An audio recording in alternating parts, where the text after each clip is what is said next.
साधना को हम लोग महत्व देंगे तो अपना ही फायदा है। 7 आंदोलन में 1 नंबर में साधना को रखा गया, 1 नंबर में उसी को रखा गया, क्योंकि धूरी है। जीवन में कुछ भी मिलेगा तो बिना साधना के नहीं मिलेगा। फोकट में यहाँ कुछ नहीं मिलता। गुरु जी ने कहा है कि फोकट में कुछ भी नहीं मिलता है संसार में।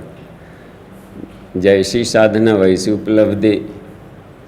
जिस फील्ड में साधना उस फील्ड की उपलब्धि अपने ऊपर है कि किस फील्ड में अपनी उपलब्धि चाहते हैं। भौतिक क्षेत्र में चाहते हैं तो भौतिक क्षेत्र की साधना करनी पड़ेगी। कैंपस सिलेक्शन अपने हाथ में। ईश्वर ने सबको छूट दी है कैंपस सिलेक्शन करने का, कि हम अमुक फील्ड में प्रगति चाहते हैं। तो जहाँ प्रगति चाहिए तहाँ साधना चाहिए बस। और इसी क्रम में पता नहीं आयु कब समाप्त हो जाए। अभी हम बोल रहे हैं, अभी सांस रुक सकती है। तो क्योंकि जिसका मकान है वो कभी भी अपना कह देगा कि चलो खाली कर, दूसरे को देना है, क्या किया जाए। हम तो गुरुजी से कभी प्रति प्रश्न करते नहीं थे, केवल 2 बार लाइफ में उनसे प्रति प्रश्न किए। बाकी जितना मज़ा सुनने में आता था उतना मज़ा कुछ कहने में नहीं आता था। एक तरफा सुनने में अधिक मज़ा आता था। लेकिन एक बार प्रति प्रश्न तब किए थे, पहला एक्सीडेंट में 87 वाला में, जब कोडरमा घाटी में गाड़ी गिरी थी। तो आए यहाँ पर तो गुरुजी ने कहा, देखें कहाँ कहाँ टूटा है। सारी पसलियाँ टूट गई थी, सारे पसलियाँ क्रैक थी और उधर सब। तो कहे कि देखें कहाँ कहाँ टूटा है। तो हम कहे गुरुजी दिखाई नहीं पड़ रहा है बाहर से, भीतर भीतर टूटा है। तो बोले कि टूटने दो, भीतर टूटा है तो क्या मतलब, बाहर से नहीं दिखना चाहिए। से तुम लोग बचाए गए हो। तो उसी समय हमने प्रति प्रश्न किया कि गुरुजी आप क्यों बचाए। आप ही ने कहते हैं कि सूक्ष्म शरीर से आदमी 100 गुना काम करता। तो जब हम मर जाते तो भूत प्रेत बनकर आप ही के ना काम करते, हम उड़ उड़ के जहाँ तहाँ करते रहते। तो हंसने लगे, कहे कि इतना आसानी से थोड़े मरने देंगे, जब ज़रूरत पड़ेगी तब बुला लेंगे, अभी तुमसे बड़ा बड़ा काम लेना है। फिर हम चुप हो गए, कुछ बोले नहीं, पता नहीं, अब जब चाहे तभी जाने। तो इसलिए बात कहते हैं कि हम लोग की आयु पता नहीं कब ख़त्म हो जाए। तो अब उसमें से कौन सी विद्या सीखा जाए। कृष्ण से पूछा गया कि कौन सी विद्या पढ़ें कि लाइफ सफल हो जाए। जब एक ही दिन जीना है, या मालूम नहीं कि 4 दिन जिएंगे कि 10 साल जिएंगे, तो फिर सब्जेक्ट कौन चुने। तो उसमें कहा है 10वें अध्याय में, अध्यात्म विद्या विद्यानाम। जब विद्या चुनना है तो अध्यात्म को चुनना चाहिए आदमी को। और वो भाग्यशाली हैं जिन्होंने अपना सब्जेक्ट में अध्यात्म को चुन लेते हैं। और उसी का और इस अध्यात्म के अंतर्गत सारी विद्याएं आती है। संस्कार में है ना, विद्या रम संस्कार। हम लोग कॉलम भुर्भुआ से लिखवा के सोचते हैं कि हो गया, नहीं, उसकी परिभाषा दिया है उपनिषद ने, विद्यारंभ समुत्कृष्टम ब्रह्म ज्ञानम सनातनम आत्मज्ञानवताहोवा सर्व ज्ञान तथैव। यानी अध्यात्म के अंतर्गत 3 तरह की विद्याएं आती है, ब्रह्म ज्ञान, तत्व ज्ञान, आत्मज्ञान, और पूरे सृष्टि के सारे ज्ञान को उसके अंतर्गत लिया गया है, क्योंकि ईश्वर से परे कुछ नहीं है। तो विश्व की सारी विद्याएं अध्यात्म के अंतर्गत आ जाती हैं। उसका तो हम ही उसमें, अब हम लोग स्पिरिचुअल साइंस में आगे बढ़ रहे हैं, तो इसमें भी दोनों पक्ष है, थ्योरी है, प्रैक्टिकल है, थ्योरी है, प्रैक्टिकल है। केवल थ्योरी रहेंगे तो भी फेल करेंगे, केवल प्रैक्टिकल करेंगे तो भी फेल करेंगे। दोनों में पास होंगे तभी पास होंगे। थ्योरी में 100 आ गया, प्रैक्टिकल में 30 ले कम है, तभी ना फेल, तब फेल कर जाएंगे। 30 में यदि पास हो तो कम से कम 30 तो आना चाहिए था। और प्रैक्टिकल में डिस्टिंक्शन है और थ्योरी में फेल, तब वो फेल। तो दोनों बैलेंस रहेगा तो हम लोग अच्छा करेंगे। तो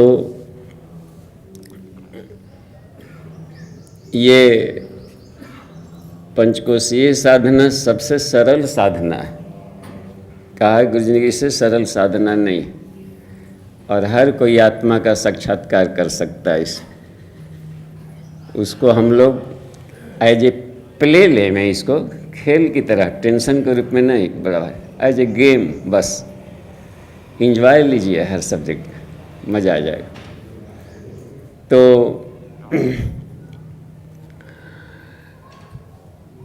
नीचे वाली 2 कक्षाएं थी, अन्नमय कोश, प्राणमय कोश, वो था हम लोगों का ग्राउंड फ्लोर, फर्स्ट फ्लोर था। तो ये दोनों तो मजबूत होना ही चाहिए, लेकिन इसमें परमानेंट आवास हम नहीं बना सकते। उसी में उलझ के रह जाएं तो ग्राउंड फ्लोर मजबूत है कितना हो, लेकिन निचले फ्लोर में यदि अपना आवास रखा जाए तो घाटा ये है, सीढ़न, बदबू, जो गाड़ी जाएगा उसका धूल, कण, डस्ट सब फर्स्ट ग्राउंड फ्लोर वालों को मिलता है।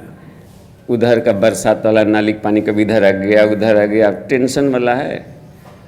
इसलिए ज़रूरी है कि कम से कम ग्राउंड फ्लोर से ऊपर वाला पर है थोड़ा, तो प्राणमय वाला थोड़ा और मज़े का लाभ लेंगे। तो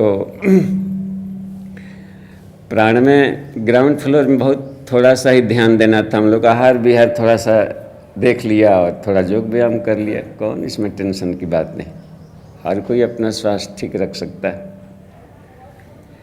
ऊपर वाला था कि थोड़ा सा बिजली की करंट सप्लाई बढ़िया हो जाए इस बॉडी में हर जगह, तो उसके लिए था कि थोड़ा सा हम प्राण एनर्जी को बढ़ा लें, और ये था बिजली सप्लाई बढ़िया हो गई।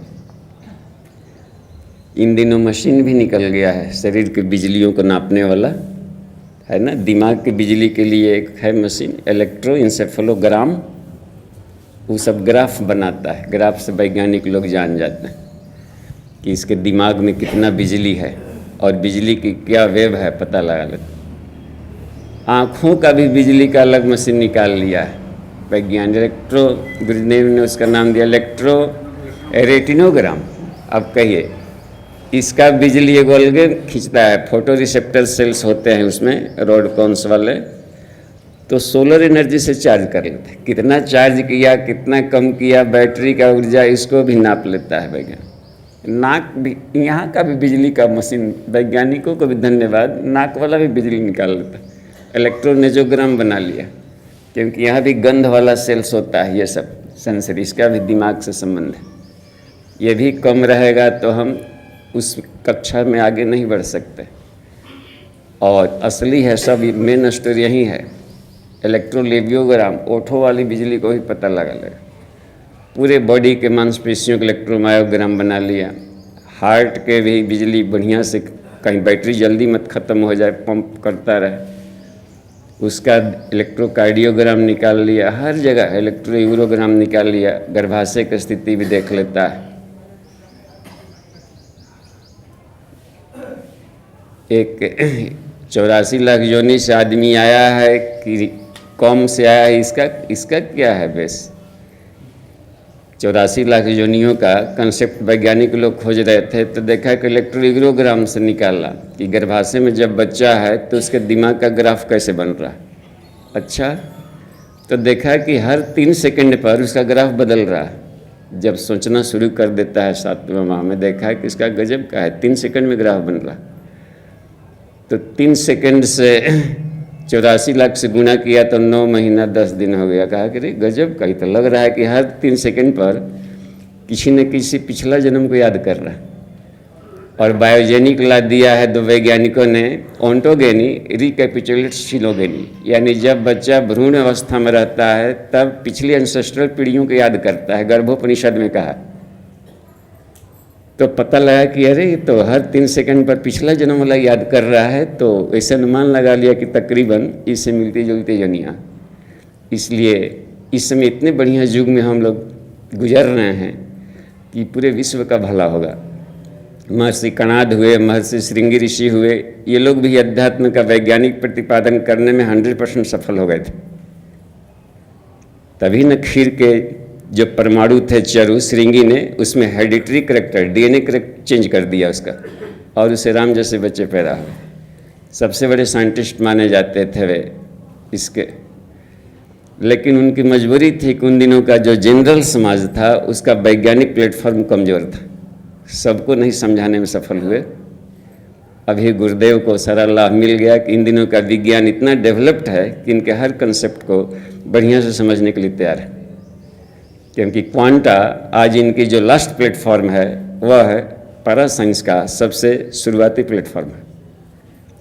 वह हेलीपैड है जहाँ से हम आत्मा की उड़ान ले सकते हैं, परा विद्या शुरू हो सकती है। कहा जहाँ विज्ञान समाप्त होता है वहाँ से अध्यात्म शुरू होता है। इसका मतलब यह है कि इसका लास्ट प्लेटफॉर्म साफ जाहिर है कि अपरा का लास्ट परा का शुरुआत होगा।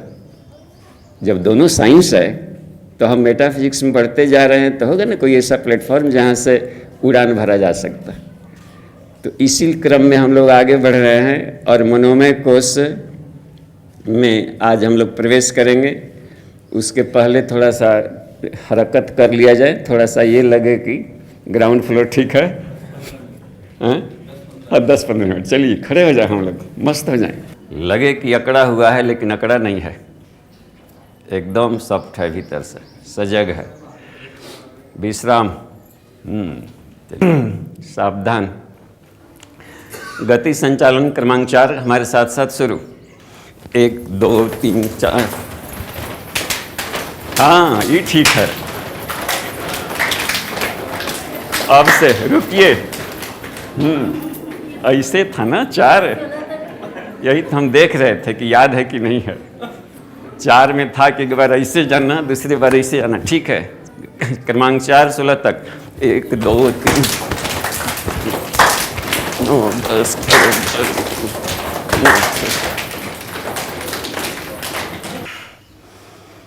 पूज्य गुरुदेव की शक्ति, माता जी की शक्ति को हम एकदम दुग्ध पान की तरह लाभ लें।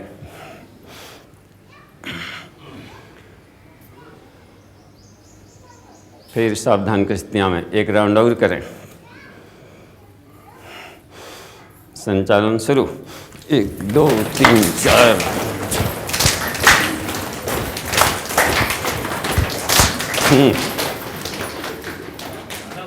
एक आदमी करे, 2 आदमी करे या 1000 करे, आवाज़ निकलना चाहिए एक टाइप का। जहाँ पर जैसे कि ताली की आवाज़ हुई तो सीधे चटाक से एक साथ पड़े, तब लगेगा कि कोई बाहर से पता नहीं चलेगा कि कितने थे। तो और इससे जो जाएगा पूरे सृष्टि में एक लयात्मक लय बहुत ज़रूरी है हर चीज़ का। देखें DSBB के बच्चे जब जाके यहाँ करते हैं तो कितना लयात्मक करते हैं, हमको तो मन करता है देखते रहें खाली। इनका जो का टेक्निक बहुत ही लयात्मक है। इसलिए चूँकि हम लोग ओल्ड एज के हैं तो जितने कर लेते हैं उसी पर खुश रहिए, लेकिन सीखना है इन्हीं लोगों वाला, वो काम का है, बहुत लयात्मक है। प्रज्ञा योगासन क्रमांक 1 से 16 के क्रम में साथ साथ शुरू। 1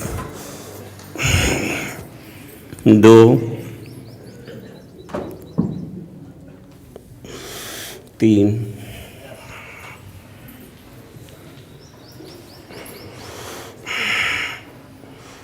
सांस खींचते हुए 4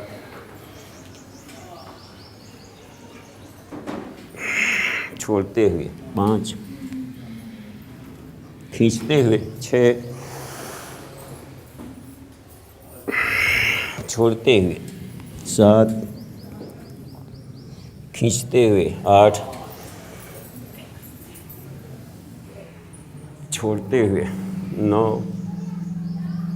खींचते हुए सीधे, छोड़ते हुए 10, खींचते हुए सीधे, छोड़ते हुए 11, खींचते हुए 12, छोड़ते हुए 13,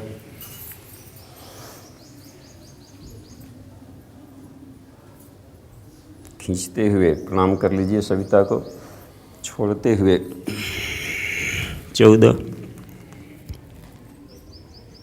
खींचते हुए 15, छोड़ते हुए वाह, स्पीडली करें। 1, 2, 3, 4, 5, 6, 7, 8, 9, 10, 11, 12, 13, 14,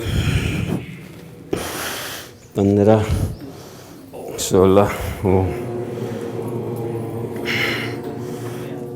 बैठ जाइए। 10, हाँ 10 राउंड करेंगे स्पीडली। 10वें बार में पूरा का पूरा लंबा बाहर निकाल के और बाहर कुम्हक में रहेंगे, और जब बाह्य में रहें तो तीनों बंद लगा लें।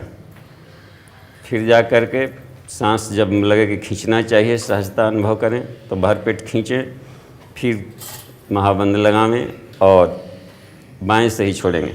यानी अब धीरे धीरे हम लोग कंबाइंड करेंगे ताकि समय की बचत हो। 2 in 1, 3 in 1, 4 in 1, जब लास्ट में ऑल इन 1 होने लगेगा तो समझिए कि योगी बन गए। अभी तो अलग अलग करने की जरूरत पड़ रही है। ईश्वर ऑल इन 1 है, एक ही हर बिंदु पर उसके सारे गुण रहते हैं। तो अपने ऊपर सोचना है कि ऑल इन 1 कैसे हो सकता है। रिसर्च क्रम में यही किया जाता है ताकि आदमी 1 सेकंड भी ध्यान लगावे तो वहाँ पहुँच जाए जहाँ की जाना है।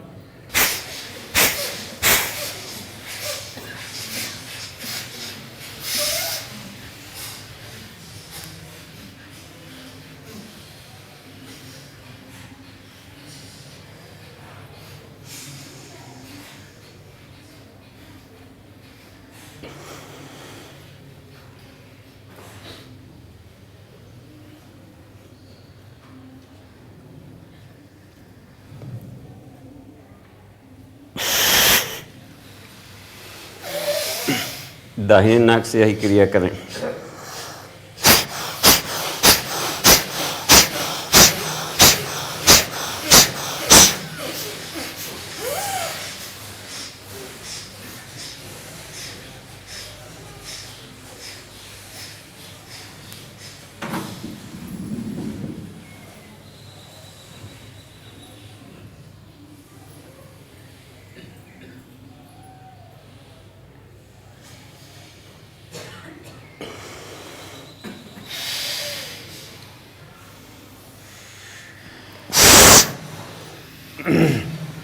दोनों नाक से एक बार हो।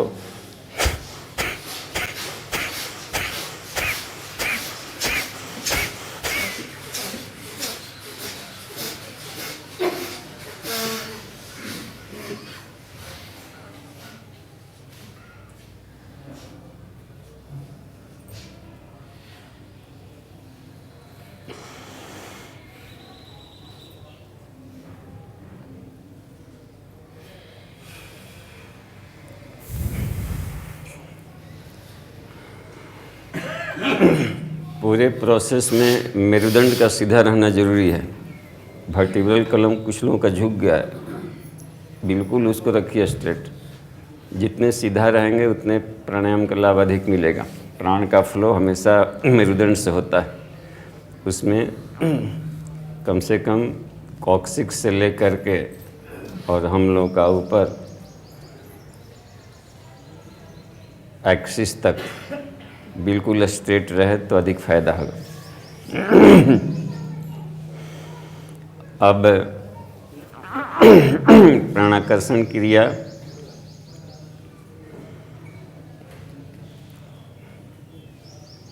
चार बार थोड़ा सा क्लियर कर दें। ध्यान तो प्राण का करते हैं तो स्फुलिंग में राउंड करेंगे। पहला राउंड में प्रवेश द्वार नाभि होगा। अन्नमय कोश का प्रवेश द्वार है नाभि।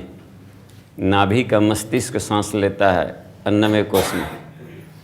तो सविता के दिव्य अन्न को, दिव्य अन्न वही अन्न नीचे पदार्थों में बना है, तो दिव्य जो कि उसके पदार्थगत जो एनर्जी है उसको भी खींच रहे हैं। उसके जो आपह वाला तेज वाला है जो जल बन कर के शुद्ध में मरीची जल दे देगा शरीर में, उसको भी खींचेंगे, वो भी अन्न है। उनके दिव्य तेज को भी खींचेंगे, वो भी अन्न है।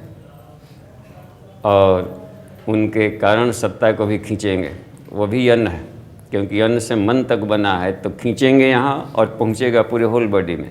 जैसे गर्भाशय के भीतर में बच्चा नाभि से लेता है भोजन, ऐसे ही हम माँ मान लेंगे सविता को, सावित्री को, उनके भीतर की शक्ति को, और उनके दूध को हम इम्ब्रियोनिक स्टेज के रूप में खींचेंगे और पूरे होल बॉडी में धारण करेंगे।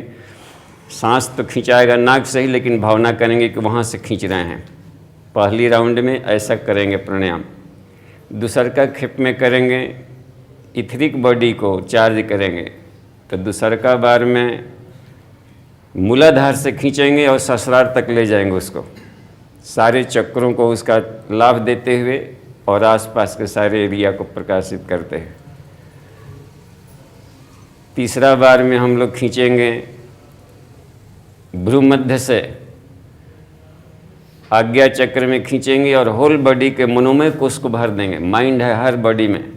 आज हम लोग समझेंगे कि माइंड कहाँ कहाँ है। पूरे होल बॉडी में एक माइंड होता है, उसका पूरा समुच्चय मनोमय कोश कहलाता है। मुख्यालय सिर्फ यहाँ पर, और वहाँ से पूरे मनोमय का जितनी भी हमारी नाड़ियाँ हैं हर जगह नर्व्स में वो तेज पहुँचा, बिना अपना इल्यूमिनेसी घटाए हुए, और निचली छोर तक, अंग अवयव तक, नख शिख हर जगह, हर कोशिका तक पहुँचा।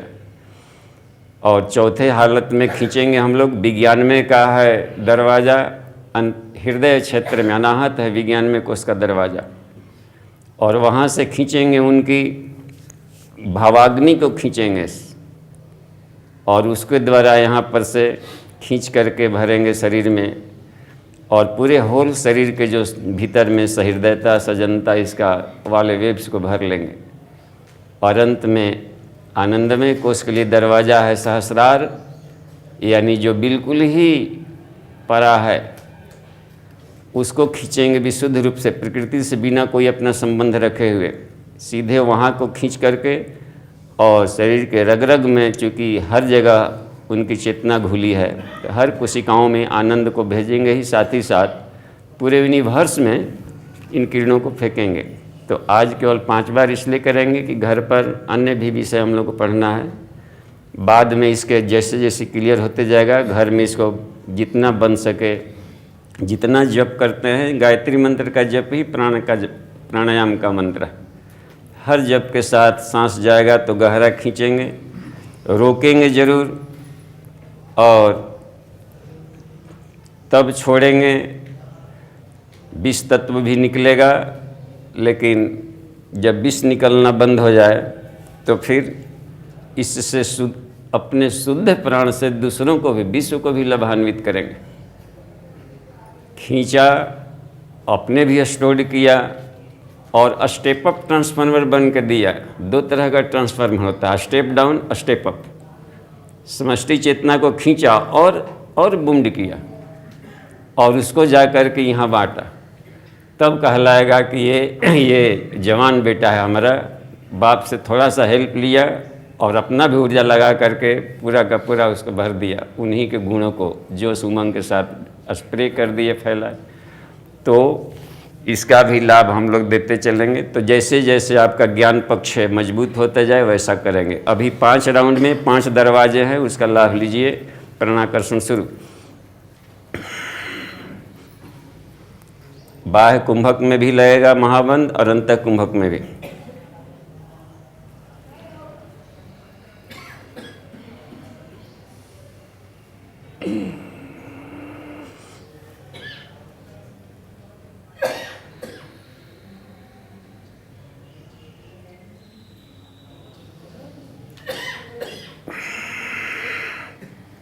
देर तक कुंभक न करें, क्षमता से खांसी हो जाएगा।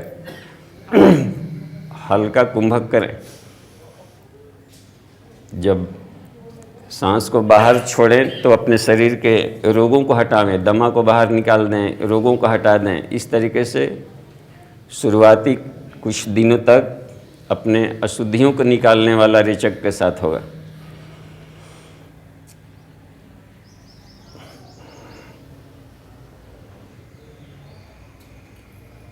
जब तक अंतः कुंभक में रहें तब तक से अपने शक्ति केंद्रों को चार्ज करते रहें। जो भी ऊर्जा खींचा है स्टोरेज हो रहा है हर बॉडी सेल्स में। पहले खेप में प्राणाग्नि इकट्ठा हुआ था, दूसरे खेप में सविता से हम जय विद्युत खींचे, तीसरे खेप में जैव चुंबकत्व खींचेंगे उनसे, और मनोमय कोष में भरेंगे। चौथे बार में आत्माग्नि खींचेंगे, अंतः ऊर्जा सविता से खींचेंगे और अपने विज्ञान में कोष में भरेंगे।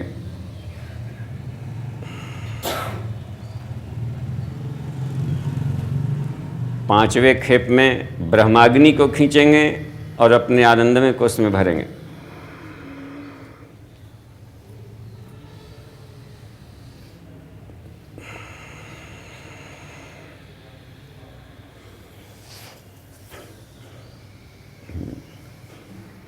सहज स्थिति में हो जाएं। आपको कल बताएंगे कुछ विशिष्ट, धीरे धीरे कुछ विशिष्ट भी हम बताते चलेंगे। यदि आप में से लोग चाहते हों कि हम होल लाइफ जवान रहें, होल लाइफ अंतिम सांस तक, यानी कि जरा हमेशा के लिए इस लाइफ से ध्वस्त हो जाए और मृत्यु मित्र बन जाए। मृत्यु मित्र बनना यानी आपके लिए निश्चिंत हो जाए कि जब भी हम पहुंचेंगे तैयार मिलेगा। तो समझिए कि मृत्यु को भी जीत लिया आपने। संसार से बिल्कुल अनासक्त व्यक्ति रहता है, वह हमेशा तैयार रहता है। कबीरदास को भी ले जाना था यमराज के यहाँ। यम ने कहा कि जाकर के ले आओ इतना आदमी को मार के। मृत्यु आया यहाँ से, 3000 को ले जाना था, उसमें से कबीरदास का भी नाम था। तो तरह तरह का उन्होंने प्लेग फैला दिया, चचक फैला दिया, हैजा फैला दिया। मरना था 3000 का तो डरे मर गए 10,000। एक तो अलग आफत हुआ। कबीरा को खोज रहा था कि उसका बेड है कहाँ गया, तो घर में कबीरा था ही नहीं। पूछा कि कबीरा कहाँ गया, उसको ले जाना है, उसको ज़रूर जाना है वहाँ। तो कहा कि इधर ही गया था, उत्तर तरफ दिखाई पड़ा था कुछ देर पहले। तो गया तो श्मशान घाट पर पहले से जाके बैठल थे, पगड़ी बांध के कफन का, और लगे यमराज को ही डांटने लगे, तुम्हारा 1.5 घंटा टाइम बर्बाद कर दिया, कभी से हम बोर हो रहे हैं। ये कहते हैं शानदार मृत्यु को जीत लेना। और यहाँ तक ही भगवान काल ले जाइएगा, पर क्यों ले जाए, पहले उसका मकान है, जब चाहेगा तब ले जाएगा। उसको ढेर सारा काम लेना है, आपको बढ़िया मकान देना हो तो क्यों नहीं ले जाए। रोगी है, अनगढ़ है, चाहता है कि आपको फर्स्ट क्लास वाला कॉस्मिक बॉडी दें, तो इसको छीनेगा तभी तो देगा। लेकिन हम इतने आसक्त हो गए हैं कि नहीं, जैसा भी है इसी को रहने दे, तो बेचारा क्या कर सकता है ईश्वर। तो ठीक है, तो हम हमेशा मस्त रहें। और इसके लिए कौन सी साधना करनी पड़ती है, तो सावित्री कुंडलिनी और तंत्र जो इनका वाङ्मय है 15 नंबर वाला, उसमें एक श्लोक है, यदि आपको तंत्र साधना करनी है तो आप गुरुदेव वाला तंत्र साधना कीजिए, कपालिकों वाला मत कीजिए, नहीं तो कब वो पगला जाएंगे, कब वो कुछ हो जाएगा। और गुरुदेव वाली तंत्र साधना करेंगे तो सारे कपालिकों को खाली फूंक देंगे तो उधर उनका सदी खत्म हो जाएगा। और गुरुदेव वाली तंत्र साधना क्या है, ओपन है और लिखा हुआ है सावित्री कुंडलिनी और तंत्र में। उस तंत्र साधना के बाद आप चैलेंज कर सकते हैं कि धरती का कोई भी तांत्रिक आपका एगो रोआ तक टेढ़ नहीं कर सकेगा। उसमें उसी में साधना में एगो है, एगो श्लोक है कि मुद्रा से आदमी मृत्यु को जीत लेता है, जरा और मृत्यु को। तो एक श्लोक दिए हैं गुरु जी उसमें, महामुद्रा महाबंधो महावेधश्च खेचरी उडियानम मूलबंधश्च बंधो जालंधराभिधा कर्णो विपरीताख्या वज्रोली शक्ति चालनम इदम ही मुद्रा दशकम जरा मरण नाशनम, जो जरा और मृत्यु को ध्वस्त कर देता है। तो हमने सोचा कि क्यों नहीं इनसे दोस्ती किया जाए। तो दोस्ती किए तो उससे कि तो 10 गो है, अब 10 सबसे अलग अलग टाइम लगेगा, तो 2 भाग में बांट दिए, 10 को 2 भाग में बांट दिए और 2 भाग में बांट के 10 पर को कमांड करने लगे। कुछ दिन अभ्यास किए तो 10 प्रूव्ड हो गया, कमाल की बात है। तो देखे तो लाभ क्या मिला कि बुढ़ापा जवानी में बदलने लगा। ये है, तभी छड़ी फेंक दिए, वो फेंक दिए, सब नट बोल्ट के रहते हुए देखे सब काम। तो लगा कि वो सब फार्मूला सही है, हैं? और भी न जाने कितना लाभ मिलेगा। अभी तो खाली उसका सूंघे भर, अभी तो पीना बाकी है, खाली दवाई सूंघे हैं तब इतना लाभ मिल रहा है। गांधी जी तो खाली सूंघ लिए थे, तब देखिए कितना आगे बन गए महात्मा गांधी। विवेकानंद ने एक ठेपी पिया था, तब देखिए कितना पगला गए। गुरु जी कहते हैं कि हम पगला और एक तू पगला बन जाओ, देख कितना मज़ा आता है। पागलों की दोस्ती बड़ी मज़े की होती। तो क्या बात थी, उसी ब्राह्मी चेतना के शूरा को पीने की बात है। उसी में दिया गया है एक ये भी कि आत्म संस्थम शिवम त्यक्तवा बहिष्ठम या समर्चित, जो अपने भीतर के शिव जी को छोड़कर बाहर के शिव जी को पूजते चलता है। हस्तस्थम पिंडम उत्सृज्य, हाथ में रखे पकवान को छोड़कर भ्रमते जीविताशया, घर घर दुआरे दुआरे भटकने वाला भिक्षुक है। भिक्षुक है तो है ना, कमाल की बात है। उसमें तरह तरह की बातें आएंगी, पंचमकार भी उसमें भी है। मध्यम मानसम च मीनम च, ये न होता है जी तंत्र में, मध्यम मानसम च मीनम च मुद्रा मैथुनमेव च मकारम पंचमा राहुर योगी नाम मोक्षदायकम, ये योगियों को मोक्ष देता है। तो तंत्र साधना में करना पड़ेगा आपको भी ये है, लेकिन विरोचन वाला नहीं, इंद्र वाला। हाँ, 2 था ना, एगो विरोचन, एक दिन क्लास में गया था, भाग गया कि पढ़ लिए, और मीन मछली को खाने को दूसरा दिन बताया गया। पहला दिन तो खाली मीनम कह दिया कि मछली खाने वाला मोक्ष को पाता है। वो सोचा कि चलिए हम तो सीख लिए, अब जा करके मछली माल मार खाने लगा। नाम क्लास में गए थे, और दूसरा दिन इंद्र गए तो मछली को खुलासा किए कि मछली किसे कहते हैं। तो क्या कहा उन्होंने, ब्रह्मा ने उस दिन कहा कि गंगा जमुनोर मध्य मत्स्यौ दौ चरतम सदा, गंगा और जमुना नाम की 2 नदियां हैं जिसमें 2 मछली बराबर चलते रहती है। तौ मत्स्यौ भक्ष्येद्यस्तु, जो उन 2 मछलियों को खाता है भवेत मत्स्य साधका, उसी को मत्स्य साधक कहते हैं। तो जानते हैं कौन 2 नदियां हैं, गंगा और जमुना, ईड़ा और पिंगला। इसी में 2 मछली बराबर दौड़ती है, रेचक पूरक दौड़ रहा है 2 मछली। इन 2 मछलियों को खाता है, यानी जो कुंभक करता है, जोड़ देता है, खा लेता है, वो मत्स्य साधक है। खाना था इस मछली को, आ जाकर टेंगटा बरारी पोठिया होने खा ला। अब भगवान क्या करे इसमें, हैं? विरोचन था, असुर बन गया। इंद्र था, रोज क्लास में आता था, हर कक्षा का लाभ लिया, तगड़ा बन गया।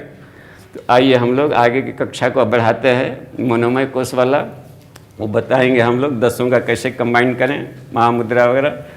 मनोमतम यानी चेतना का केंद्र मनुष्यों में मन कहा गया है। चेतना का केंद्र मन है।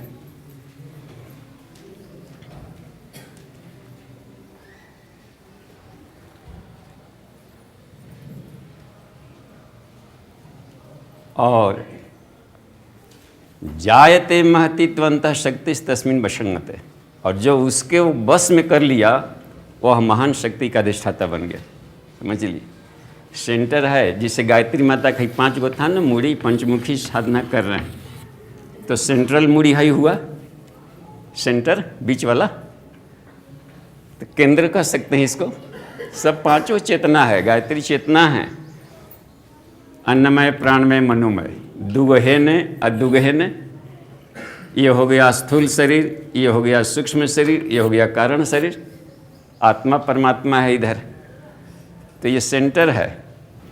जो इसको कमांड कर लिया तो दोनों बैलेंस रहेगा, ये कमज़ोर है तो दोनों गड़बड़ाएगा। तो इसलिए सारा ध्यान हम लोग को धुरी को मजबूत करने में लगाना चाहिए, मन को। असली साधना अब शुरू हो रही है, इसलिए गुरु जी ने हर काम मनोमय से शुरू किया है। हर लेख में आता है घुमा फिरा कर खंड, यदि कोई लेख पढ़ी है कौनों साल का, उपसंहार में घुमा फिरा के मन पर बम्बार्डिंग किया गया, एक हथौड़ा मन पर मारा गया कि मनोमय कोश को तुम ये कर, वही धुरी है। अब देखते हैं इसको। तो पार्वती जी ने पूछा कि इतना महत्व का है तो कैसे नियंत्रण होगा, शुद्ध कैसे होगा। आज के विचार में यहाँ पर था कि मन यदि शुद्ध हो तो सब कुछ पाया जा सकता,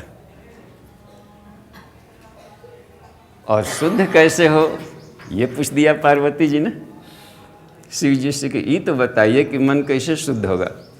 उन्होंने उपाय बताया पार्वती जी को,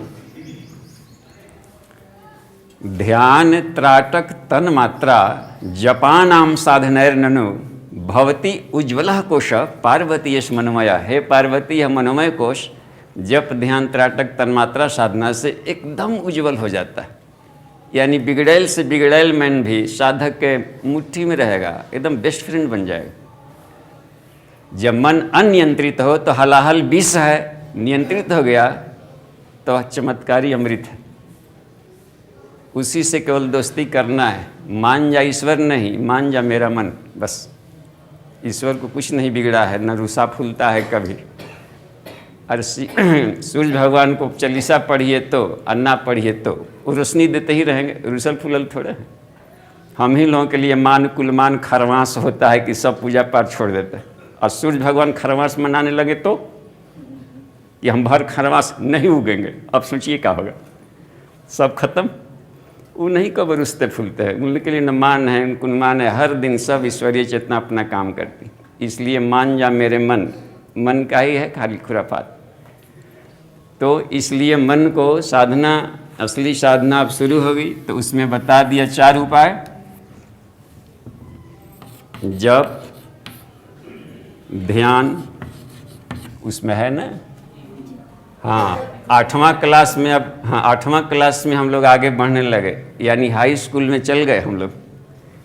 ग्रेजुएशन करने में कैसा लगता है आज भी ना? टोटल पहला से 15 साल, उसमें 15 कहाँ है विज्ञान में? हाँ, विज्ञान में तक यदि कर लिया तो आप ग्रेजुएट हो गए स्पिरिचुअल साइंस में। बाकी पीजी करने में 2 साल चाहिए, तो 16-17 और पीएचडी के लिए भी चाहिए ना जी, हैं? कितना कमाल का गुरुजी ने किया है कंसेप्ट। 19 है तो 6 माह का सेमेस्टर बनाया जाए तो 9.5 साल हो गया। आज 6 महीना एग्जामिनेशन वगैरह के लिए रखिए। 10 साल एकदम सही लिखा है गुरुजी ने, नहीं कि 10 साल का कोर्स है। तो अब और हम लोगों को पहुंचना है 12 साल बाद अपने लक्ष्य पर यहाँ आना है ना। शताब्दी समारोह हम लोग जो मनाएंगे, साधना का शताब्दी मनेगा वो 2026 में। अखंड ज्योति का भी शताब्दी, वंदनीय माता जी का भी शताब्दी, अरविंदो घोष के मानस के अवतरण का भी शताब्दी 24 नवंबर 26 को उनको मनाया जाता है। तो पूरा वर्ष ही शताब्दी का है, 3-3 गो। और उन लोगों के पास यदि अति मानस बन के नहीं जाएं, ऐसा लोग जाएगा तब न लगा कि शताब्दी मना। तो अपना चुनना है 10 साल तो बीच में 2 साल तो और एक्स्ट्रा हो गया, थोड़ा सा आलस वगैरह हुआ, घर में शादी हुआ, उसके लिए मना करके 2 साल गैप है, तो 10 साल निकाल सकते हैं हम लोग। जहाँ दिक्कत आवे, गियर फंसे तो हमसे फ़ोन से पूछ लीजिए, पुट से छोड़ा देंगे गियर और फिर दौड़ने लगिएगा। कहीं भी किसी मोर्चे पर इसमें गियर फंस जाए तो आइए देखते हैं। जप है, ध्यान है, 8वां क्लास, 9वां क्लास, त्राटक, तन्मात्रा, इतना है। मन भागने की शिकायत आती है ना, नहीं आती है कि मन भाग रहा है, तो भागता है पहला कारण कि अन्नमय कोश सही नहीं होगा। एक बार पहुंच गए होंगे 3रा क्लास में, मनोमय में पहुंच गए 3rd फ्लोर पर। अब पहला कमज़ोर होगा, एक तो वो भी कारण हो सकता है। अन्न खाएंगे चरपरा तो मन भागेगा चरपरा, अन्न खाएंगे आलसी वाला, शाही हलवा पूड़ी, शाही नहीं होता है, शाही अन्न, तो सुख सुविधा वाला मन बनेगा, सुख सुविधा खोजता चलेगा। अपने ऊपर है कि हमने कैसे मन को बनाया है। तो अन्नमय कोश सही है तो मन कम भागेगा। एक ऋषि हैं, कौन सा, छंदोग्यों में भी ने कहा है, आहार शुद्धो सत्य शुद्धो, सत्य शुद्धो ध्रुवा स्मृति। चाहते हैं ना कि हमारा मेंटल स्टेज बढ़िया रहे, लेकिन चूड़ामणि में एक अलग वाक्य कहा है। योग चूड़ामणि उपनिषद में, यानी कि योगों का हेड उपनिषद है। वो उपनिषद जरूर रखिए अपनी लाइब्रेरी में। ये पैरा साइंस का एकमात्र की पुस्तक है, वो भारत के पास है, वह है उपनिषद। विवेकानंद लिखे हैं कि जिसने उपनिषद नहीं पढ़ता हूँ लगता हूँ कि भूखे हूँ, और आंसू आ जाते हैं। और इसी के चलते पूरा विश्व भारत को प्रणाम करता है कि उपनिषद किसी के पास नहीं है, आत्मा के बारे में जानकारी कहीं नहीं है, केवल भारत के पास है। तो योग चूड़ामणि में कहा है कि आहार शुद्धो सत्य शुद्धि भवति स्वधा। कहा कि आहार शुद्धो चित्त विशुद्धि भवति स्वधा। आहार को काली मानने को और साधना नहीं करने का मन कर रहा है, बड़ा टफ है। केवल आहार शुद्धि करे व्यक्ति तो चित्त विशुद्धि भवति स्वतः, ऑटोमेटिक उसका चित्त शुद्ध हो जाएगा। और चित्त शुद्ध हो जाएगा तो जैसे चाहना हुआ कि भगवान काम पूरा कर देंगे। चित्त शुद्धि, जिनके हृदय दम्भ नहीं माया, तिनके हृदय बसहु रघुराया, नहीं हो गया ऑटोमेटिक। और तो आइए, यदि दिक्कत पड़ रहा हो, नीचे वाला सही हो, ये भी हो, और प्राणमय भी करते आ रहे हों, फिर भी मन भाग रहा है, तो कारण ढूंढना चाहिए कि क्या कारण हो सकता है। वह कारण है, इसमें बताया है कि मन भी 3 वैरायटी का है, चेतन मन, अवचेतन मन, अति चेतन मन।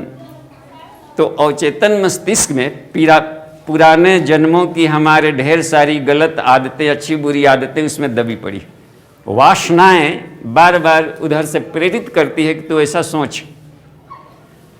वो उसमें गजब का चुंबकत्व होता है, ग्रेविटेशनल फोर्स होता है। जहाँ वैसा दृश्य देखेगा तो अपने आप ही उधर बहने लगेगा।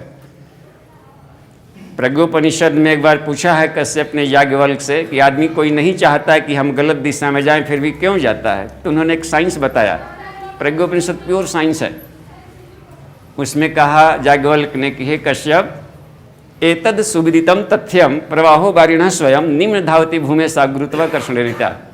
कहा कि सुविदित तथ्य है कि गुरुत्वाकर्षण की तरफ पानी का ढलान जाता है जिधर है, तो पुराने जन्मों की हमारी जो आदतें हैं अच्छी बुरी, तो जहाँ भी वैसा परिस्थिति देखेगा उसका ग्रेविटेशनल फोर्स उधर खींच लेगा उसको, हमारा सारा जब तब फेंक देगा उसे रुआ की तरह।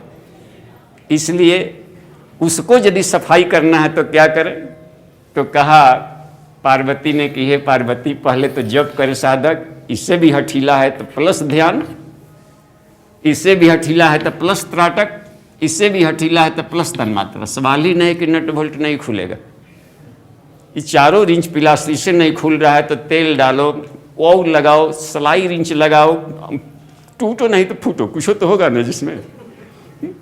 धुलाई जब करेंगे कीट बैठा है तो या तो मैल छूटेगा नहीं तो फाटेगा कपड़ा, तो दोनों में भलाई है, बस बड़ी मज़ा है। तो इसमें एक गो के ले हम लोग सीरियसली नहीं, एक गो बहुत कीमती हथियार है, जब से ही खुल जाना चाहिए था। तो देखिए जब किसे फायदा करता है, एक गो को ले हम लोग, और गुरु जी ने शक्तिशाली जप दे दिया, एक गो साबुन, इससे साफ कर लो फिर उससे साफ कर लो। पहले जप और ध्यान अलग अलग लाते थे, गुरु जी ने कहा समन्वित करो जप प्लस ध्यान, अलग अलग काहे का। और हम बताएंगे कि चारों को कंबाइंड कैसे करें एक ही साथ में जब भी चलता रहे, ध्यान भी काम करे, त्राटक भी काम करे, तन्मात्रा साधना भी काम करे। कैसे कंबाइंड करेंगे एक जगह, तो बहुत हाई वोल्टेज का आपका हो जाएगा और कुछ संस्कारों को गला के रख देगा। तो पहले जप को देखें कितना शक्तिशाली है एक गो, इसको पहले देखा जाए। यज्ञ नाम जप यज्ञोस्मि एक मिलता है ना कहीं, इसकी महत्ता देख लीजिए एक आधे लाइन में। यज्ञ नाम यप यज्ञोस्मि कहाँ का है? हाँ, गीता का है, 10वें अध्याय के 25वें श्लोक में है। यज्ञों में मैं जप यज्ञ हूँ, क्योंकि अन्य जगहों में यज्ञों में हिंसा की संभावना है, जप में नहीं है। ना कमाल का।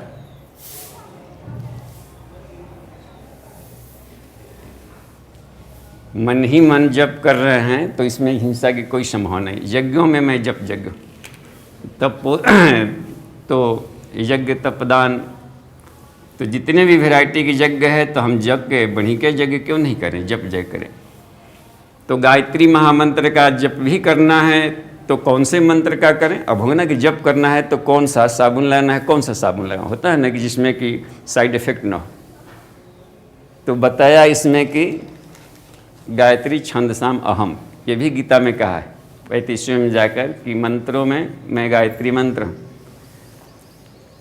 गायत्री छंद भी है, गायत्री मंत्र भी है। तो छंदों में गायत्री हूँ, 24 अक्षर वाले जितने छंद हैं सब शक्तिशाली हैं, लेकिन उन 24 अक्षरों वाले छंदों में गायत्री हूँ इसलिए कि अन्य गायत्री छंद में जो अन्य मंत्र लिखे गए हैं उसका सब्जेक्ट अलग है। हर मंत्र का एक सब्जेक्ट होता है, यानी देवता, हर मंत्र का एक देवता है। जैसे पहला ही गायत्री छंद में है ओम अग्निमीडे पुरोहितम, तो उसका भी गायत्री छंद है लेकिन उसका देवता अग्नि है। और यह भी गायत्री छंद में है, इसका देवता है सविता, इसलिए श्रेष्ठ है। परब्रह्म है इसका सब्जेक्ट और प्राण विद्या इसका सब्जेक्ट है। इसलिए कहा कि छंदों में मैं गायत्री हूँ। और गायत्री छंद के जहाँ जहाँ प्रशंसा देखा गया तो ओम भूर्भुवः स्वः वाले मंत्र का ही उसमें व्याख्या है, जिसके अंत में प्रचोदयात शब्द है ना, अस्ताम्या वरदा वेद माता प्रचोदयंताम, अंत में प्रचोदयात पकड़ा गया ना कि यह है वेद माता वाला। तो अनंता वही वेदा, वेद के हर अक्षरों के अनंत अर्थ होते हैं। ऐसा नहीं कि ये वो अर्थ कोई लिख दिया है तो वही अंतिम अर्थ है, अनंत अर्थ। आने वाली पीढ़ियों के जितने मनुष्य आएंगे, जितनी सभ्यता आएंगी, जितना अर्थ निकालेगा वो भी सार्थक होगा। इनफाइनाइट होता है हर अक्षर में, क्योंकि अक्षर ब्रह्म है और ब्रह्म इनफाइनाइट है। तो साफ है कि हर शब्द के अनंत व्याख्याएँ होगी, तो हर पॉजिटिव व्याख्या सत्य मानी जाती है। तो हम उसका लाभ ले लेंगे। अब देखिए यहाँ पर, तो गायत्री मंत्र का जप करें, शिवता का ध्यान करें, ठीक। तो गायत्री मंत्र तो कैसे अब बढ़िया हो गया यहाँ पर। तो गायत्री महाविज्ञान में एगो फोटो है, देखे होंगे, इस तरीके का है फोटो। यहाँ पर साधक बैठा है,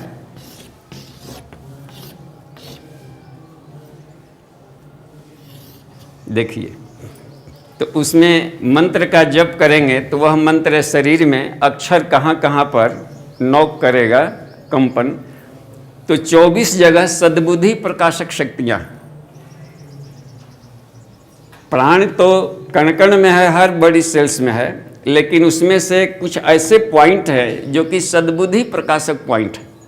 उसको ये अक्षर सीधे जाके वाइब्रेट कराता है, टुंग टुंग टुंग ऐसे मार मार के वाइब्रेट करा के म्यूजिक निकाल देगा। तो ओम उसमें दिया है कि सहस्रार को वाइब्रेट करा देता है, कपाड़ करके, झाड़ करके, फटकार करके डस्ट निकाल देगा। भू भुवः स्वः, देखिए ये सब में दिमाग वाले हिस्सों को भी कर रहा है, फ्रंटल लोब है, पैराइटल लोब है, सब कर रहा है ना, इसको वाइब्रेट कर रहा है। तत् ब्रेन वाला को कर दिया यहाँ पर सीधे ललाट पर, रुद्रो ललाट।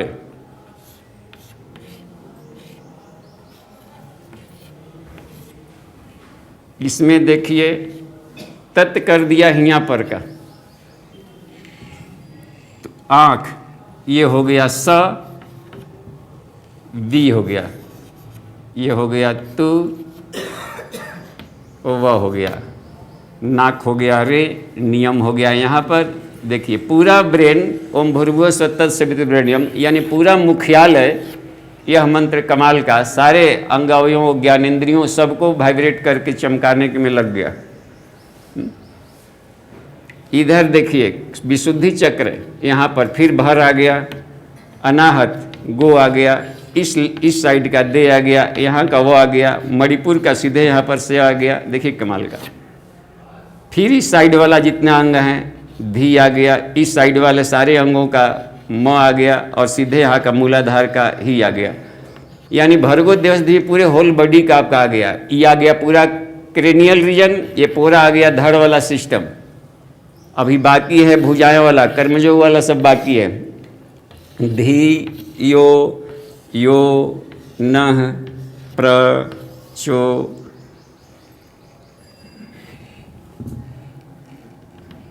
यहाँ पर फिर जा कर के एक उद्धव आएगा, याद है। हथेली हो गया, ये कलाई हो गया, ये केहुनी हो गया, ये भुजाएं हो गई।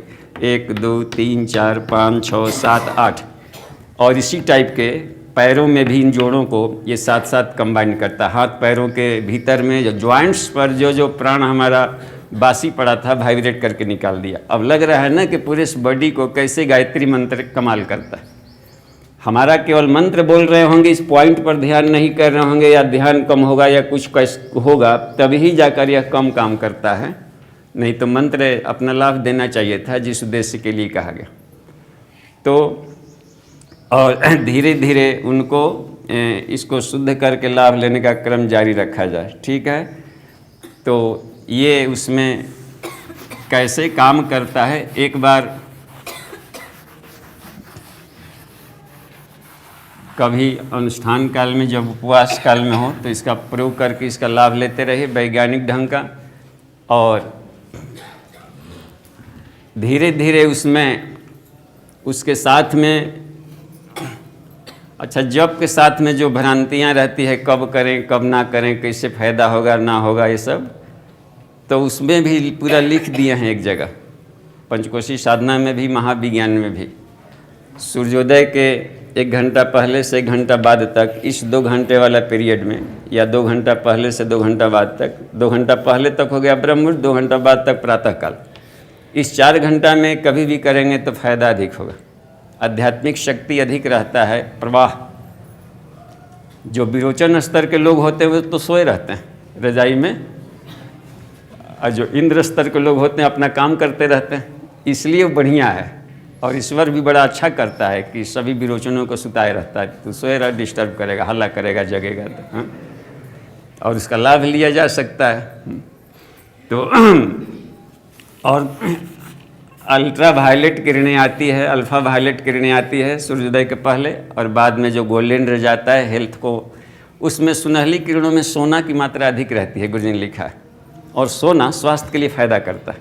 गोल्ड, जो पूरे पृथ्वी में जितने भी मिनरल साल्ट्स आते हैं, ओर्स आते हैं, धातुएं आती है। सूर्य की किरणें ही घनीभूत होकर के धातु में बदल गई।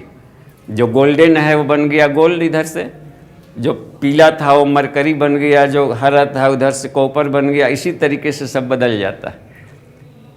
सुनहली रंग वाली अल्ट्रा वायलेट सब चांदी में बदल गई। तो अल्ट्रा वायलेट बुद्धि बढ़ाता है, कहते हैं कि चांदी बुद्धि बढ़ाता है और सोना तन को शुद्ध रखता है। और सुबह हमें लुटा रहा था ट्रकों ट्रक, हम सोए रह गए। लो फ्री में लुटा रहा था कि नहीं? और हम लोग कहाँ खोज रहे सोना चांदी च्यवनप्राश की डिबिया में। क्या करें ईश्वर। जब ऐसे खाली बैठे बैठे ही किया जा सकता है, वो बताएंगे। पहले तो ये देखिए कि हम, अरे गैस सिलेंडर वाला आ गया ट्रक, भोरे भोरे बंट रहा था, और जब चला गया तब 10 बजे उठ कर सिलेंडर लुढ़काते जाइए। चला गया, खत्म। तो ये है कि भरपेट लूटा जाए, ट्रकों ट्रक फ्री में मिलता है। भगवान बहुत दयालु है। उस समय माता जी ने हिदायत दिया था कि सोना है तो दोपहरिया में सो लेना, लेकिन सुबह वाला जरूर उठना। फिर निकल गया तो निकल गया। तो ये बात है। तो उसमें अच्छा एक था प्रश्न साधक का, चलते फिरते करें कि कब करें? कभी भी करें। एक मंत्र खाली याद रखिएगा, असुचिरवापी सुचिरवापी, यानी अपवित्र हो या पवित्र हो, इसका टेंशन मत लीजिए। गच्छन चल रहे हों या तिष्ठन बैठे हों, यदा तदा कैसहूँ हो, गायत्री प्रजपे धीमान, बुद्धिमान व्यक्ति निरंतर गायत्री मंत्र का जप करे। जपात पापा निवर्ते, इस जप से महान पापों से छुटकारा मिल जाता है। खत्म। चलते फिरते मन तो थोड़े घरे छोड़े हैं, मन है ना साथ में जी। मन घरे छोड़ के जो टहल रहा है तो अभी कहेगा कि कैसे जप करे, घर ही छोड़ दिया है एक पर। मन तो बराबर चल रहा है। अच्छा, नहाएंगे तो शरीर न नहाया, मन पर कहाँ साबुन लगेगा?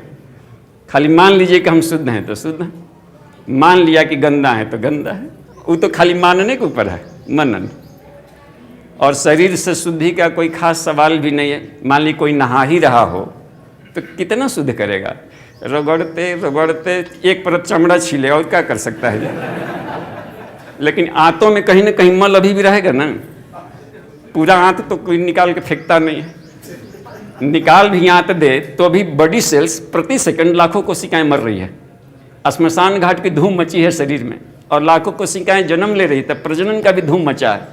ऐसे में हम कैसे चैलेंज करेंगे कि शुद्ध हो गए? तो फिर एक ही उपाय है, मन को हम हमेशा शुद्ध माने और चलते फिरते हमेशा ये लाभ लें तो बड़ी मजा आएगा। कृष्ण ने कहा कि हमारे भक्त चलते फिरते उठते बैठते झाड़ू लगाते मसाला पीसते हमारा, हे अर्जुन तो युद्ध भी कर, युद्धश्च मामन स्मरण भी कर, है ना। और यदि काम कर रहे हो स्मरण कुछ और कर रहे हो तब मज़ा आ जाएगा। जैसे आटा गूँथ रहे हो, रोटी बनाने का काल का झगड़ा भी मारेंगे, मिलेगा तो मिला तो काटेंगे उसको। उस सारा क्रोध सब झगड़ा आटा में घुस जाएगा उंगली के पुर से। जो खाएगा घर में निश्चित झगड़ालू बनेगा, है ना। अपने ऊपर है कि हम घर को कैसा बनाना चाहते हैं, क्योंकि उंगलियों के पोरों से प्राण विद्युत झड़ते रहता है। देखिए ना, एक साइकिल बन जाता है, हर सांस में आएगा बाहर से और चमड़ा से बाहर निकल कर फिर रोटेशनल बनता है। तो इसलिए हर हालत में मानसिक जप करें, तब देखिएगा मजा आ जाएगा। हाँ, नारद जी का हर नारायण सुनने के लिए विष्णु खड़े रहते थे, इतना मन लगा करके नारायण बोलते थे। तो हमारा जप ऐसा मन लगा के हो कि हर मंत्र सुनने के लिए भगवान खड़ा रहे, तब मजा आएगा। हाँ, तब देखिए कितना कमा, हर एक अपने आप में टॉनिक है। तो यशर नहीं किया तो उसके धन का लाभ ले लेते हैं। तो अब कैसा हूँ, सुतिका वगैरह जो है मानसिक सब जप करते रहे, और वो अपरिपक्व मस्तिष्कों के लिए बाकी बनाया गया है कि ऐसा है तो ऐसा कर लें, ऐसा है तो ऐसा कर लें। पर वो परिपक्व मस्तिष्क के लिए सब नहीं बनता है। योगियों के लिए कोई सिस्टम नहीं है, वो सीधे ईश्वर में खेलता है। ठीक है, ध्यान वाला देखें यहाँ पर, इसका ध्यान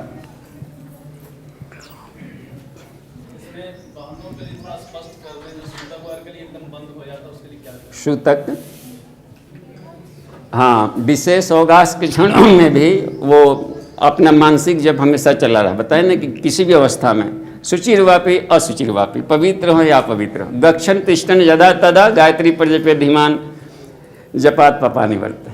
इसलिए मानसिक जप, हे अर्जुन, तो माम अनुस्मर युद्धश्च, हर कर्म करते समय हम मानसिक जप करेंगे तो हमारा हर कर्म ही यज्ञ बन जाएगा। अभी तक से गायत्री मंत्र के जप का हम लोग हाई वोल्टेज का लाभ ही नहीं लिया, हल्का ढंग से ले रहे होंगे तो हल्का फायदा कर रहा था कि जपात ये था मिला, यज्ञात प्राण स्थिर मंत्र है। हवन करता है व्यक्ति किसी मंत्र से तो उस मंत्र में प्राण आ जाता है। तो हम लोग तो यहाँ हवन कर लेते थे या कहीं ना कहीं खूब स्वाहा मारे। और जपात मंत्र से संसिद्धि, जप करने से मंत्र सिद्ध होता है, अनुष्ठान भी खूब करते रहते थे। अच्छा, एक वाक्य और मिल गया, अति प्रकाशवांशैव मंत्र भवति लेखनात्, मंत्र लेखन करने से आत्मा में चला जाता है प्रकाश। अरे वाह, मजा आ गया। तो फिर जाकर के उसको हमने 97 से ईस्वी से अब इस पर अधिक ध्यान देने लगे और तब से लिखते लिखते आज हम 6000 समथिंग पेज लिख चुके हैं पर डे, समझिए, बिना ब्रेकलेस। इसका लाभ देखें कि ये पायलट की तरह आपके भविष्य को आगे आगे साफ करते चलता है, एक्सीडेंट से, दुर्घटनाओं से बचाते चलेगा कि हटो, किसे पायलट है, हटो हटो, राजा साहब हटो, देते हैं पूरा खाली करो। ये है कमाल का मंत्र, इसलिए लिखा कीजिए खूब, ये भी कमाल का। एक पेज लिखें अधिक समय।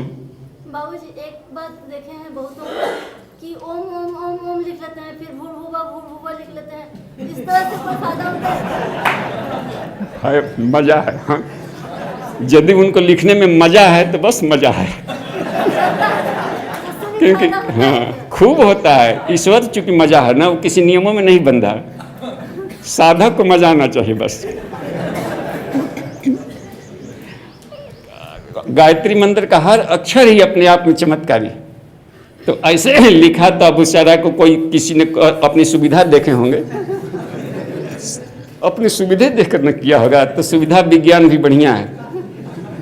एक था, एगो कहीं गुरुदेव का लेख कहीं पढ़ लिए थे, कहानी ना छोटा छोटा लिख देते हैं अखंड ज्योति में, गोल गोल गिनल गिनल। एक जगह था कि फादर पहुंचा कहाँ तो टापू में, तो उसको देखा कि एगो यहाँ पर पहले से ईश्वर को जप रहा था। तो उसका तरीका था ABCDF ये चाहिए जैसे लेमनो PQRST ABCDF जी। तो कहा कि क्या कर रहे हो जी? हम प्रभु यीशु को प्रेयर कर रहे हैं। ऐसे थोड़े होता, वो गॉड का तो उन्हें श्लोक रटवाया। तो कहा कि ऐसा क्यों करते हो? पूछा था कि तुम ऐसे कहे जपता है? क्योंकि हम पढ़े लिखे नहीं हैं और वो पढ़े लिखे हैं बहुत। सुना गया था कि ईश्वर पढ़े लिखे हैं, तो हम पूरा अल्फ़ाबेट बोल देते हैं ABCD, जो मन करेगा प्रेयर बना लो। बस ऐसे होता है, रटवाया, रिहर्सल करवाया, एक दिन रुका भी और फिर चल गया कि अब ठीक है, अब तुम्हारा प्रभु यीशु जल्दी खुश होगा। जब चला गया तो रट रहा था तो बीच में भुला गया फिर तब तक आधा समुद्र में चल गया था। अब इसको बहुत बेचैनी हुआ कि बाप, इतना दिन तक हमने गलत प्रार्थना कर दिया, कितना नाखुश होंगे। और दौड़ा कि अरे बाबा हमको मतलब कि ये भुला गए। और वो समुद्र में ये दौड़ते चला गया, वहाँ पर वो समुद्र के ऊपर से दौड़ते चला गया। वो देखा कि अरे ये तो पानी पर कहाँ दौड़ के आ गया। कहा कि आप भाग गए, हमको आधा भुला गया था, इसी बीच में अटक गए हमको बताइए इसके बाद क्या लाइन था। तो वही पैर पकड़ लिया कि तुम्हारे ही वाला सही था हमारे गलत था। आज तक प्रभु यीशु को नहीं पाए तो पा लिया। तो ये मजा है। तो आपको ईश्वर से दोस्ती करनी। गायत्री मंत्र का देवता सविता है, सविता से दोस्ती करें। हम लोग मंत्र से दोस्ती कर लेते हैं। पाने चले थे सविता को, पा लिए मंत्र। यही ना दिक्कत है। कल देखे थे ना कि मंत्र एक एथी है, पैकेज है। 16 कलाओं में एक कला मंत्र है। तो ईश्वर मंत्रों के भीतर भी है लेकिन मंत्र नहीं है, प्राण में है लेकिन प्राण नहीं है। हमेशा याद रखिए कि हमको छिलका में नहीं, उसके मैटर को पकड़ना है, उसके भीतर के ब्रह्म तेज को पकड़ना है। तो वो लाभ मिलते रहे। ठीक है, जैसे मान ली कि ओम ही लिख लिया तो ठीक है, आप नकल न करें, कम से कम आप लिखें सीधा। नहीं, टोकिए मत। गीता मना किए हैं, उसकी श्रद्धा टूट जाएगी। कोई कैसे हूँ जब करता है, हे अर्जुन सब हमारे ही करता है, भूत के पूजा करे कैसा। ये सुनिए भैया से। देखिए, आपने जो उदाहरण दिया उसमें बात ये है कि वो लिख रहा है तो अभी मनोमय कोश चल रहा है ना जी। उसका मन कहाँ है? अगर मन उसका सिर्फ अक्षर लिखने में है तो वो फिर कलम की कारीगरी हो रही, कुछ नहीं हो रहा।